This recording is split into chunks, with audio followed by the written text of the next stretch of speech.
Hello, এই ভিডিওটা হচ্ছে ঈদের পরের দিনের তারপরের দিনের মানে ঈদের পরের দিনে আমরা বিকেলে এসেছিলাম মায়ের বাড়ি। আর কোনো রকম ভিডিও বানানো হয়নি, বুঝতে পারছেন। মানে আমার মতো কার কার হয় যে মায়ের বাড়ি গেলে ভিডিও বানাতে এরকম করে মানে ভুলে যায়। আর সত্যি বলছি, আমার কোনো মানে এনার্জি ছিল না ভিডিও বানানোর জন্য। বাট আমি ভাবলাম একটু তো শেয়ার করাই যাক। পরের দিনে এই তো মা আমার জন্য বানিয়েছিল কুলের আচার। তারপরে আমরা খাওয়া দাওয়া করে নিয়েছিলাম, আর পরের দিনে 11টার দিকে বেরিয়ে পড়েছিলাম বাড়ি যাওয়ার উদ্দেশ্যে। তো তার আগে ভাবলাম একবার বড় ননদকে দেখা করে নিই। তো তাদের বাড়িই যাচ্ছি আমরা। আর ওদের বাড়িটা একটু জঙ্গল সাইডে, আর কি সুন্দর রাস্তা, মানে কোনো রকম ভিড় জ্যাম কিচ্ছু নেই। আর খুবই ভালো লাগছিল। আর এই রাস্তা দিয়ে যখনই আমরা আসি তখনই তো আমি মাঝে মাঝে মানে কারটা চালাতেই ইচ্ছা হয়। তো কারও চালিয়েছিলাম, সেটাও ভিডিও বানাতে ভুলে গেছি। বলছি না, মানে মায়ের বাড়ি এলে আমার এরকমই হয়। অতটা এনার্জি থাকে না, খালি মনে হয় খাই দাই শুয়ে বসে কাটাই ঘুরে বেড়াই বাস। তো দেখতে দেখতে ওদের বাড়ি চলে এসেছি। এখন আমরা সবাই বসে আছি, আর ওদের বাড়িতে একটা টিয়া পাখি আছে।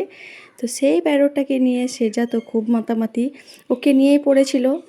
তো ওই দিদিদের বাড়ি এসে আমরা খাওয়া দাওয়া করে নিয়েছিলাম। দুপুরের জন্যে আয়োজন করেছিল।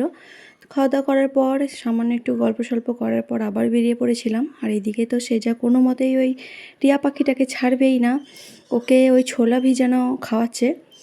তারপরে হচ্ছে আমরা বেরিয়ে পড়েছিলাম। এরপরে বাড়ি আসার পথে আমাদের যে দুর্গাপুর ব্যারেজটার কাছে একটা মানে নদীটা, এটা দামোদর নদীটাই বয়ে যাচ্ছে।